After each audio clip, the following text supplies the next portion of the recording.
Here we go, ladies and gentlemen. Today is October 29, and right next to me we have Theo Haig. Last minute called out, and we are actually a couple, due to injury, we have a couple fallout, so we decided to add extra profiles on the fight card. And this guy's a man right here, take less than 2 week notice, and then jump on the card. Hopefully add another win on your record. Theo, let's introduce you to all the MMA fight fans out there. Where you born and raised? Where are you coming from? What's up, everyone? My name is Theo Haig. I'm born and raised in the Bay Area, South Bay. Pretty much lived here my whole life, and moved around a little bit when I was very young, but lived here my whole life, and I trained in AKA out of Southside, San Jose. Now, why everybody, out of a person, why everybody think anyone that have a mullet is that they can fight?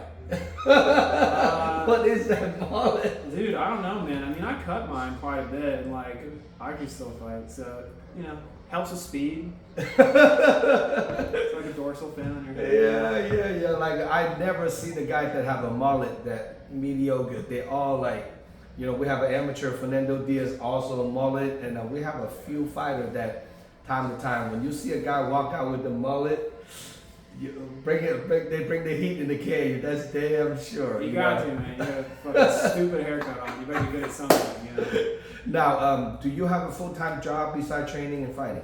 I do personal training, yeah. And where do you personal training at? Most of my personal training I actually do, I do between two gyms. They're actually both gyms that I train out of too. So Standard Strength in Campbell, and about 10 minutes away, Los Gatos Boxing in Los Gatos.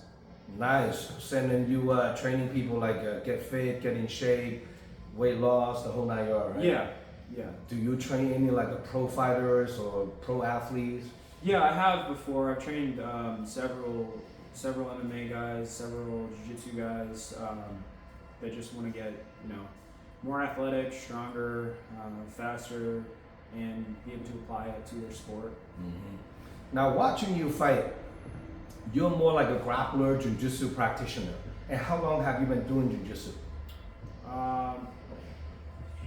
Jiu-jitsu, a little over 6 years. I started doing jiu-jitsu when I was 22, right when I turned 22, maybe right before I turned 22, and I'm 28 now.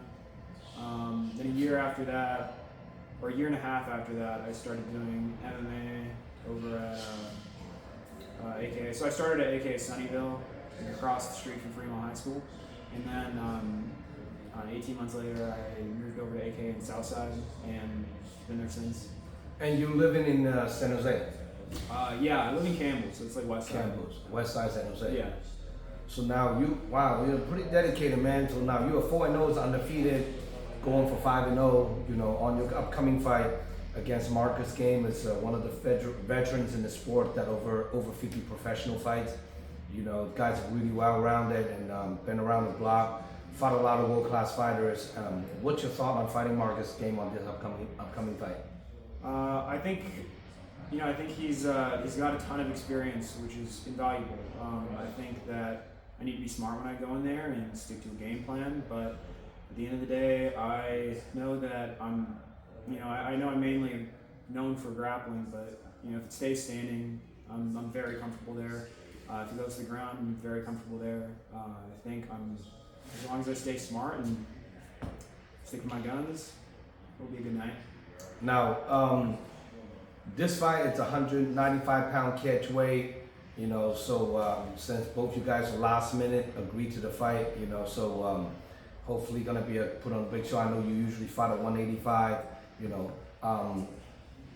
on your ranking in BJJ, what is your ranking right now? I have no idea, to be honest. I competed in jiu-jitsu I couldn't get any amateur fights, so I just competed a lot in jiu-jitsu, and then I eventually wanted to win worlds and got close, but didn't get the gold. But yeah, I have no idea, man. So are you a purple belt, brown belt? Man, my bad, dude. I thought you were talking like IBJJF or anything or something like that. No, I'm a purple belt. You're a purple belt. Yeah. How long you purple belt under Ron, right? Yeah. So okay, well, how long have you been a purple belt? like 2 years, I think. 2 Maybe years. 3 years. I'm not sure. You've been doing a lot of no gi, right? Yeah. But mainly no gi. Yeah. That's pretty good. So sometimes people no gi, they usually rank a little slower, you know. Yeah. Instead of gi, you know. Yeah, because you don't put a belt. Now, in a 185-pound division in the Bay Area or the regional scene, does anybody that caught your eye that you wants to fight someday? Honestly, no. I don't. I don't really pay attention to a lot of stuff outwards. I kind of just focus on building my own skills. You know, fixing any weaknesses and tweaking anything. I'm ready for anyone. So you know, if a familiar name comes up, I'll be ready. But I haven't set out to, you know, I haven't set my eyes on anyone specifically. No beef with anybody yet? No. I mean, look, I know this, like, tempers fly. This is a violent sport. It's very physical. But at the end of the day, we're athletes that go out and compete, and I think that kind of gets overlooked because we go in there and fight each other. But I mean, most of the time, none of us have anything against each other. Like, most of this beef is just to get in someone's head and strictly business. Yeah, and look, like, maybe some people have beef with me for whatever reason, and if you don't like me, I feel like I'm sorry that you don't like me if you don't like me. But yeah, at the end of the day, man, it's just business. It's just business. I'm in this business to get wins. Now, what nationalities are you? My dad's American and my mom is Taiwanese. So you're like a half Asian. Yeah. You're like a Eurasian. Yeah, it's really Crazy when you speak Chinese to me. I was tripping Yeah. out, man. What the fuck? Yeah, man. You actually half Chinese, man. Yeah, my mom didn't let me speak to her in English until I was like 7 or 8. And then the only thing she would do is reply in Chinese saying, "Speak to me in Chinese." That's valuable, though. That's valuable. Yeah. I mean, Yeah. hey, if you're ever looking for a job like it's a police government job that be able to have a bilingual, you know, that's a big advantage. You know? So it definitely help a lot. You don't try to lose that though. You know, maybe stick with that. You know, but half Chinese and get a guy 6'2". How did that happen, man? Usually Chinese don't make a 6'2". Yeah, I have no idea, man. I drank a lot of milk as a kid. Is your dad pretty tall? My dad's pretty tall. He's like 6'1". 6'1". Yeah. Wow, but it's still you're above your dad and your mom. Yeah. You made it at least. You know that's every parent's dream that to have a kid that's taller than them. Yeah. That's like every parent's dream. You know, one part of time, like my dream, like I just hope my son taller than me. I don't care how much taller, like an inch, just taller than me, please. You know, that's a key. Now, if people want to get a hold of you to come watching you fight, Theo, I know short notice to get tickets. How can people contact you? Easiest way is through Instagram. My Instagram is super simple. It's just Theo Haig, TheoHaig. No underscore, no dot, no nothing. Just the 8 letters. Let's draw the crowd. Let's draw the crowd, and you are the co-main event of the night. Let's draw a crowd and come here and support the Asians, support the half Chinese, support Theo, and I'm very, very happy to be part of your journey, and then someday if you get big and I'll be like, hey, I did an interview with this kid right here, and before he go big, it's only 28 years of a young age. That I'm very happy to be part of your journey. I've been trying to get you on my show for a long time, and it just never really happens, either the opponent or timing, and finally, actually, at the scramble short notice, less than 2 weeks, and I'll be able to get you on the card. That's pretty damn awesome. Now, any special loved one, training partners, supporters that you want to shout out to? Thank you to my whole team, my coaches over at AK. Thank you to my girl Sky for holding me down at home. My parents for all the support. I got great people in my life, and I'm extremely blessed. I thank God every day for that. Now, is your parents come watching you fight? My dad does, yeah. Your mom going watch? My mom doesn't watch, no. No, I call her after. Yeah? I call her after. Does she ever watching on YouTube how you fight? She'll watch after. She watch after. Yeah. You just can't watching you live. Too much excitement. Yeah. And then you have any siblings in the Bay Area? I got a sister, yeah. She's out of town next week, but my brother-in-law's coming. Oh, nice. Now, this event's live stream pay-per-view nationwide. So if anybody want to watch Theo's fight and they can't make it, you guys can order your pay-per-view voucher from DragonHouseMMA.com.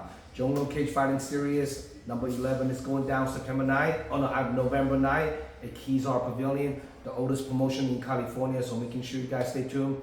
Come support your local fighter, support the regional promotion, and all the big superstar, future legend.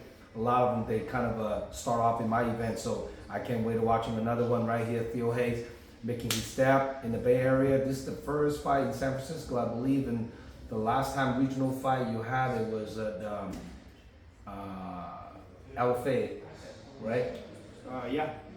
And then the one before that was SF Combat? Yeah. Okay, so I'm very happy to have you fighting on my show. Let's rock it and blow the roof off. And for more info about this upcoming fight card, check out DragonHouseMMA.com. His poster will be done by tonight. And I'm going to blast on the social media, making sure you guys share and comments and all the whole 9 yards. Now, if Marcus came watching this interview, what do you have to say to Marcus? All the best to you, man. I'll see you next Saturday night, or I'll see you on Friday for the weigh-ins. Yes. Well, that's ready to rock and roll.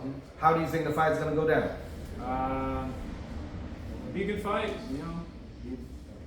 Take him down and submit him. I'm gonna put the pressure on, and then we'll see where it goes. Pretty awesome. All right. Make sure you guys follow Hayes, Theo Haig. Give him a follow on Instagram, and we'll see you guys on November 9. And I'm Zhong Lo. And one last question: who is your favorite UFC fighter? My favorite UFC. I have. This is not a UFC fighter, but my favorite fighters are all the guys I train with. I look up to every single guy that I train with, every single coach that I train under. They've built me into who I am today, and they're who will continue building me. Now, in the future, you are staying on the 185-pound weight class, right? Yeah, yeah. In UFC, who do you think is the toughest guy to fight at the 185?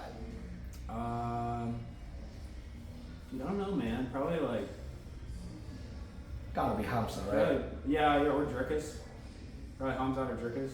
Dracus. I don't really know who Dracus is. The champion right now? Oh, that guy. Okay. Now they are. Well, he's fighting in Strickland the next, right? Yeah. And Hamza's. If Strickland fighting him, I don't think Strickland can win. Which one? Dricus or? Yeah, Dracus. I think Dracus It was a beat close Strickland. fight last time. Are they doing a rematch? Yeah, they're doing a rematch. What do you think of that fight? I think if it happens exactly the same, but Strickland is more aggressive, Strickland will win. I think if Strickland doesn't, put his foot on the gas, then Dricus will win. I think Hamza is going to smoke both of them.